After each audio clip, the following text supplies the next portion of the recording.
সেখানে উঠে দেখবো জমিনটা হচ্ছে তামার চাইতে বেশি গরম, 12 সূর্যের তাপ মাথার উপরে। অনেকের সামনে যখন ভিডিও করার টাইমে যখন লাইট মারা হয় না, সহ্য হয় না, চোখে হাত দিয়ে রাখেন, মুখমণ্ডল ঘুরে রাখেন, পাওয়ার আপনার সহ্য হয় না। যুবক ভাইরা, বুড়ো বুড়ো বাবারা, হাসরের ময়দানে তামার চাইতে বেশি গরম হবে জমিন, আর 12 সূর্যের তাপ থাকবে মাথার উপরে। সেই দিন আপনি যখন হাসরের ময়দানে উঠবেন, আমি আপনি সেই দিন কানবো, নফসি ইয়া নফসি ইয়া নফসি ইয়া নফসি করে করে কানবো। সমস্ত আম্বিয়া কেরাম বলবে ইয়া নফসি, আমি বলবো ইয়া নফসি। শুধুমাত্র আমাদের প্রাণ নবী বলবে রব্বি হাবিলি উম্মতি উম্মতি। জোরে বলেন সুবহানাল্লাহ। হাসরের ময়দানে উঠব, উঠার পরে এখন আমাদের সামনে থাকবে হিসাব। যদি বলেন কি কি হিসাব? রাত কিভাবে কাটিয়েছেন? আমার যুবক ভাইরা, তোমাদের জন্য খুব গুরুত্বপূর্ণ কথা। রাত কিভাবে কাটিয়েছেন, দিন কিভাবে শেষ করেছেন, সকাল কিভাবে হয়েছে, সন্ধ্যা কিভাবে হয়েছে, দুপুর কিভাবে হয়েছে, মাস কিভাবে গিয়েছে। এজন্য কবি বলেন, দিন কি सूरज डूब रहा है हम लोगों के सामने, दिन के सूरज डूब रहा है हम लोगों के सामने, रोज हशर में क्या जवाब है मुस्तफा की सामने। তুমি আমি দেখতে পাচ্ছি প্রতিদিন সূর্য আকাশে পূর্ব দিকে উঠে, আবার প্রতিদিন পশ্চিম আকাশে সূর্য ডুবে যায়, কিন্তু সূর্য আসে আর ডুবে। বান্দা, তোমার জীবনের সূর্য কে দিল? যেই দিন তুমি মৃত্যু হয়ে যাবে, আর মৃত্যুর পরে কিভাবে তোমার জীবনটা তুমি অতীত করেছো, এই যে মনের হিসাব নবীর দরবারে কিভাবে তুমি দিবে, নবীকে কিভাবে চেহারা দেখাবে, ওই চিন্তা বন্ধ একটু তুমি করো কিনা? যদি চিন্তা না করো, হাসরের ময়দানে আমার নবীকে চেহারা দেখানো যাবে না। জোরে বলেন সুবহানাল্লাহ। আমরা হাসরের ময়দানে নবীর সামনে চেহারা দেখাতে চাই কি চাই না? আরো জোরসে বলো, চাই কি না? সেই চেহারাটি কি বেনামাজির চেহারা হবে, বেরোজগারির চেহারা হবে, না রোজগারির চেহারা? হাসরের ময়দানে উঠবেন, উঠার পরে আমি আপনি একদিন নয় 50,000 বছর সেখানে দাঁড়াই থাকতে হবে। জোরে বলেন কয় হাজার বছর? পিঠ চুলকাবে, হাত ক্ষমতা থাকবে না পিটি নেওয়ার জন্য, পাও ব্যথা হবে, ক্ষমতা থাকবে না একটু বসার জন্য, আপনার চেহারা উপরের দিকে থাকবে, সূর্য আপনার উপরে 12টা সূর্য থাকবে। সেই দিন আপনি নফসি নফসি করবেন। বান্দারা, প্রতিটি বান্দার শরীরের ঘাম এমনি ভাবে ঘাম জমে যাবে, নিজেদের ঘাম, গরম ঘাম গলা পর্যন্ত, কণ্ঠনলী পর্যন্ত হবে। সবাই বলবে ইয়া নফসি ইয়া নফসি ইয়া নফসি। হঠাৎ করে আমরা দেখব আমাদের বাবা আদম আলাইহিস সালাম আমাদের সামনে, আমরা সবাই কেঁদে কেঁদে বলবো, বাবা আদম, জীবনে শুনেছিলাম আপনি গন্ধম ফল খেয়েছিলেন জান্নাতের ভিতরে, বাবা আজকে আপনাকে পেলাম, সন্তানরা অনেক মুসিবতের মধ্যে পড়েছে, আমাদেরকে একটু উদ্ধার করেন, আমাদেরকে একটু বাঁচান। আদম নবী বলবে, বাবারা, আমি জান্নাতে গন্ধম খেয়েছি, আল্লাহর কাছে আমি লজ্জিত, তোমাদেরকে আমি সুপারিশ করতে পারবো না, যদি সুপারিশ চাও রে তোমরা মূসা নবীর কাছে চলে যাও। জোরে বলেন সুবহানাল্লাহ। বলেন কোন ময়দান? হাসরের ময়দান। আর যদি বলেন কোন ময়দান? হাসরের ময়দান। একটু চিন্তা করুন তো দেখি, একটা মিনিট, সেই দিন কি করবেন? ঠিক এই মানুষ, আজকের শ্রোতা, আজকের বক্তা, আজকের সভাপতি, আজকের ইন্তজামী কমিটি, ইসলামী যুব সমাজ কল্যাণ সংস্থার আমার যুবক ভাইরা, এই মানুষগুলি ঠিক হাসরের ময়দানে দাঁড়িয়ে থাকতে হবে 50,000 বছর।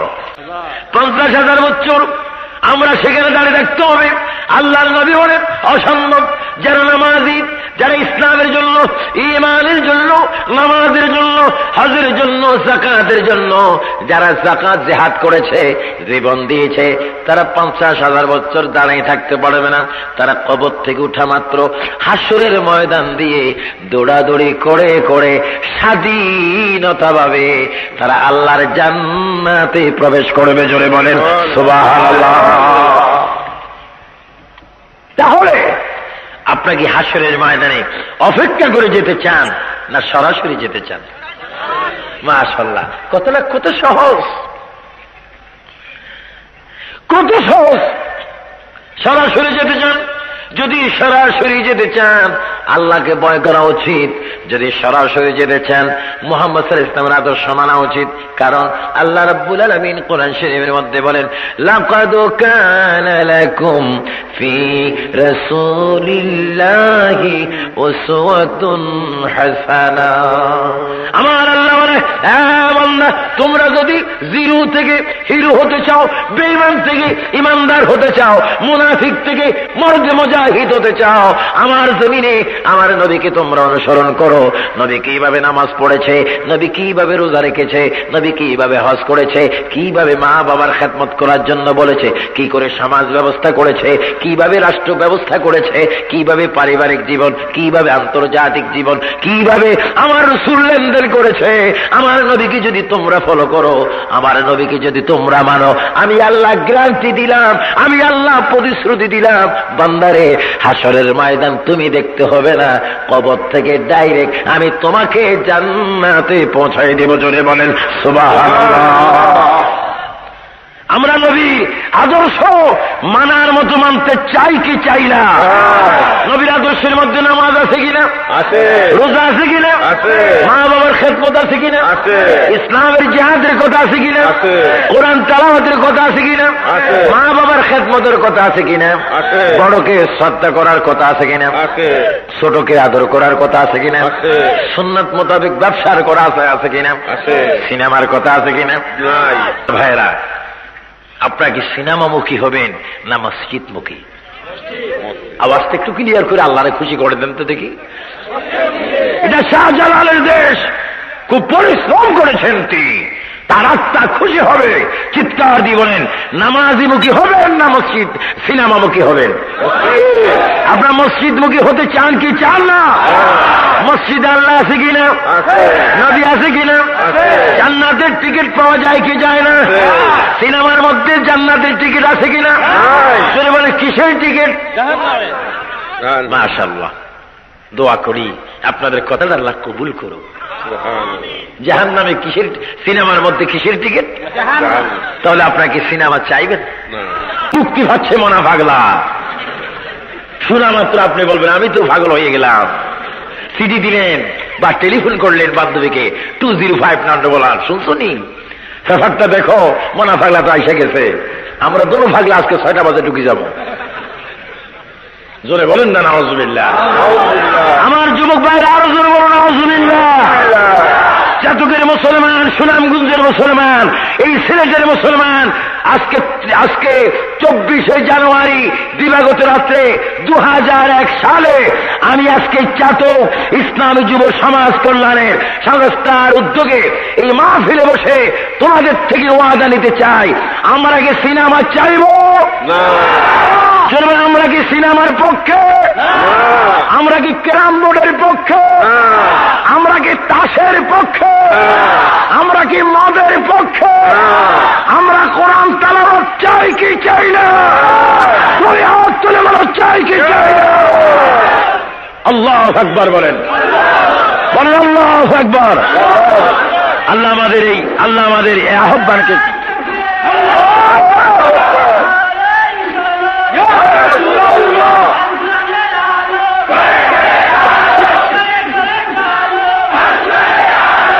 আমরা কোরআন সুন্নাহর আলো চাই কি চাই না?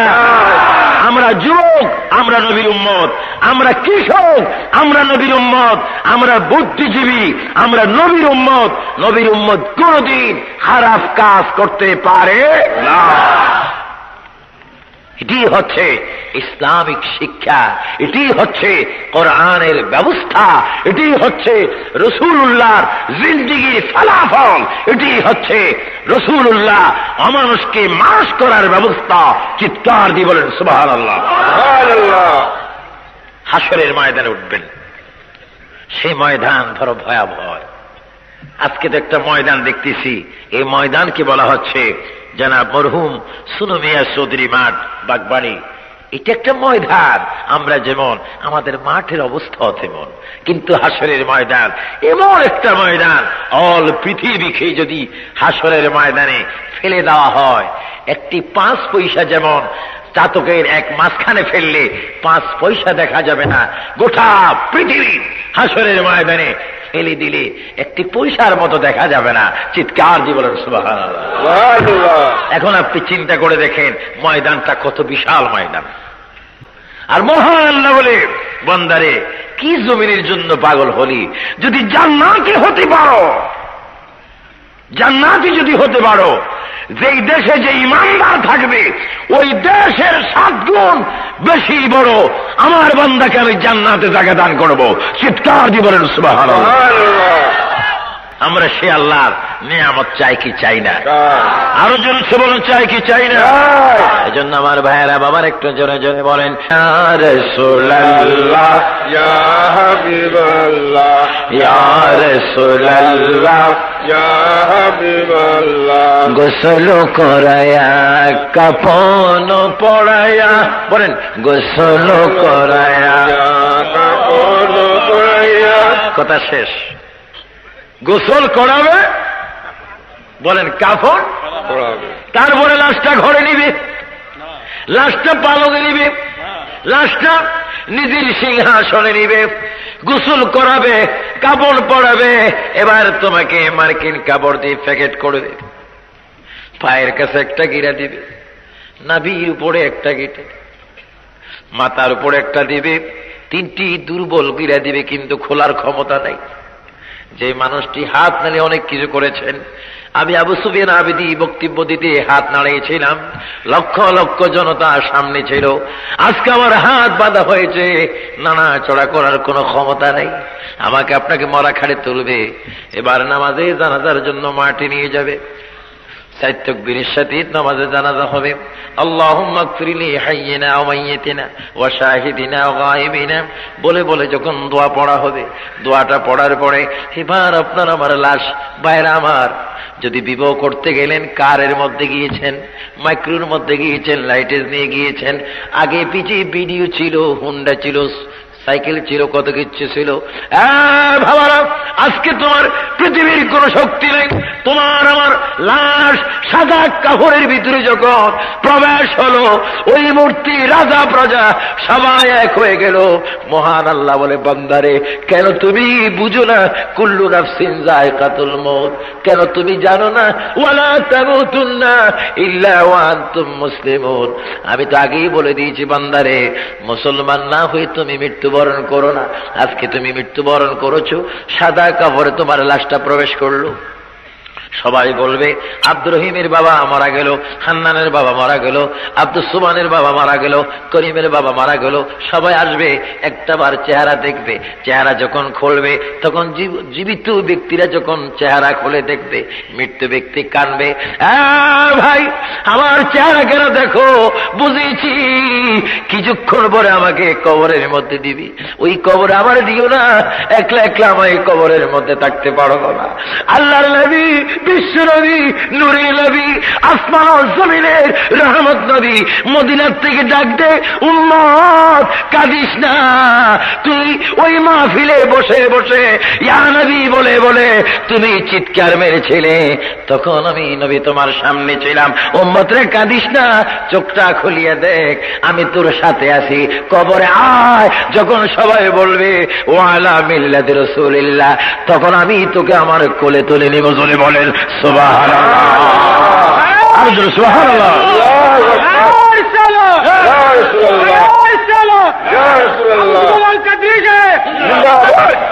আমরা সেই নবীর কোলে উঠতে চাই কি চাই না? আরো জোরে বলুন না, চাই কি চাই না? হাসরের ময়দানে এইভাবে কবর থেকে আমরা উঠব, আদম নবীর কাছে সাহায্য চাইব, তিনি আমাদেরকে সাহায্য দিবেন না। বলবেন দাউদ নবীর কাছে যাও, দাউদ নবীর কাছে যাও, তিনিও বলবে ইয়া নাফসি। বলবে তুমি ইব্রাহিম নবীর কাছে যাও, তিনিও বলবে ইয়া নাফসি। বলবে তোমরা হযরত জাকারিয়া নবীর কাছে যাও, তিনিও বলবে ইয়া নাফসি। অবশেষে আমরা মূসা নবীর কাছে যাব। হুজুর আপনি মূসা নবী কুহুতের পাহাড়ে আল্লাহর সাথে কথা বলেছেন, আল্লাহর সাথে হাজারবার সওয়াল করতেন, মেহেরবানি করে আমাদেরকে একটু আপনি সুপারিশ করেন। হাসরের আমাদেরকে সুপারিশ করতে পারবো না, যদি সুপারিশ চাও ওই একজন নবী দেখা যায়, ঈসা নবীর কাছে তোমরা চলে যাও। আমরা সবাই ঈসা নবীর কাছে যাব, আমরা গিয়ে ডাকবো, ঈসা পয়গম্বর আপনি নবী ছিলেন, আমাদের নবীর উম্মত হওয়ার জন্য আল্লাহর দরবারে কেঁদেছিলেন, আপনার কাছে আমরা সাহায্য চাই, একটু উদ্ধার করেন। ঈসা নবী বলবে, আমি সুপারিশ করার ক্ষমতা নাই, তবে তোমাদেরকে একটা রাস্তা আমি বাতাই দেব, একটা রাস্তা দেখাই দেব, যেখানে যাওয়ার পরে তোমাদের একটা সুব্যবস্থা হয়ে যাবে। জোরে বলেন সুবহানাল্লাহ। ঈসা নবী চোখের পানি ফেলে বলবে, এ উম্মতি মুহাম্মাদি, নারী পুরুষ, তোমাদেরকে আমি দেখাই দিতে চাই, ওই যে বিশাল হাসরের ময়দানে মাঝখানে একটা সুন্দর কুরসি দেখা যায়, একটা চেয়ার দেখা যায়, যে চেয়ারের নাম মাকামে মাহমুদ। যে চেয়ারের নাম, যেই চেয়ারের নাম মাকামে মাহমুদ, ওই মাকামে মাহমুদের নিচে তোমরা চলে যাও এবং তোমাদেরকে আমি দেখাই দিলাম, যাও সেখানে একটা নূরের লাইট জ্বলতেছে, তোমরা গিয়ে দেখবে বিশ্বনবী মুহাম্মদুর রাসূলুল্লাহ সিজদায় পড়ে পড়ে তোমাদের নাম ধরে ধরে কাঁদতেছে। জোরে বলেন সুবহানাল্লাহ। তোমাদের নাম ধরে আখিরি পয়গম্বর সিজদায় পড়ে কাঁদতেছে, চিৎকার দিয়ে বলেন সুবহানাল্লাহ। আমরা সবাই বিশ্ব নবী নূরের নবীর দরবারে হাসরের ময়দানে চলে যাব। ঈসা নবী বলবে, এ উম্মতি মুহাম্মাদি, ওই ওই মাকামে মাহমুদ দেখা যায়, সেখানে তোমরা চলে যাও। আমরা লাইন ধরে কাতার ধরে সেখানে যাব, আমরা গিয়ে দেখব নূরের নবী বিশ্ব নবী ওই মাকামে মাহমুদের গোড়ায় সিজদায় পড়ে পড়ে গোড়াগড়ি করে করে আল্লাহর নবী কানবে, রব্বি হাবিলি উম্মতি, রব্বি হাবিলি উম্মতি। আমরা গিয়ে বলবো, ইয়া রাসূলুল্লাহ, সবাই বলে ইয়া রাসূলুল্লাহ। আমরা গিয়ে বলবো, ইয়া রাসূলুল্লাহ, ইয়া হাবিবাল্লাহ, হুজুর হাসরের ময়দানের আযাব সহ্য হয় না, সূর্যের তাপ সহ্য হয় না, আমার নবী সিজদার থেকে সেরে মোবারক তোলে চিৎকার মারি বলবে, উম্মত এতক্ষণ তোমরা কোথায় ছিলে? আয় আয়, আমি তোমাদের জন্য সিজদায় পড়ে কাঁদতেছি, আয় আয় আমার কালো কম্বলের ভিতরে আয়, তোমাদেরকে আমি কালো কম্বলের ভিতরে রেখে মহান আল্লাহর গোসাকে ফানি করে দিয়ে আমি তোমাদেরকে এক্ষণে আল্লাহর জান্নাতে পৌঁছাই দিব। জোরে বলেন সুবহানাল্লাহ। এজন্য ভাইয়ের আমার, কবরে যেতে হলে নবীর প্রয়োজন, হাসরের ময়দানে উঠতে হলে নবীর প্রয়োজন, মিজানে যেতে হলে নবীর প্রয়োজন, পুরসরাত পার হতে হলে নবীর প্রয়োজন, কলমার মধ্যে নবীর নাম, আযানের মধ্যে আমার নবীর নাম। এজন্য মহান আল্লাহ বলে, বান্দারে তুমি পৃথিবীতে যদি থাকতে চাও নবীর আদর্শ মেনে নাও, আর কবরে যদি আসতে চাও নবীর কাছে এসে যাও, হাসরের ময়দানে যদি উঠতে চাও নবীর নাম মেনে ওঠো। যদি নবী তোমাকে গ্রহণ করে আমি আল্লাহ তোমার জন্য জান্নাত ফ্রি করে দেব। জোরে বলেন সুবহানাল্লাহ। আজকে আমরা সেই নবীকে মানার মতো মানতে চাই কি চাই না? আজকে আমার অনেক ভাইরা বই পুস্তিকার মধ্যে রেখে দিয়েছে মুহাম্মদ রাসূলুল্লাহ 10 জনের মতো একজন সাধারণ মাটির মানুষ। আরো জোরে বলবেন না নাউযুবিল্লাহ। নবী কি সাধারণ মাটির মানুষ হতে পারে? বলেন নবী কিসের মানুষ? নূরের মানুষ। জোরে বলেন কিসের মানুষ? ওনাকে নূরের মানুষ করে তৈরি করেছেন কে? আল্লাহ। বাংলাদেশ থেকে এক বক্তা গত জুনে লন্ডনে গেলেন, সেখানে গিয়ে বলে আসলেন মুহাম্মদ আমাদের মতোই একজন মানুষ। আর সেখানে লন্ডন কুইন এলিজাবেথ হলে নর্থাম্পটন শাহজালাল মসজিদে আমাকে সেই কথা রদ করতে হয়েছে। হ্যাঁ, মুহাম্মদ মানুষ, অতুলনীয় মানুষ, মুহাম্মদ বাশার, যার পাও মোবারকে তালু থেকে মাথার তালু মোবারক পর্যন্ত অল বডি এটা নূরের। চিৎকার দিয়ে বলেন সুবহানাল্লাহ। আপনারা বলেন আমাদের নবীকে আমরা এইভাবে মানতে চাই কি চাই না?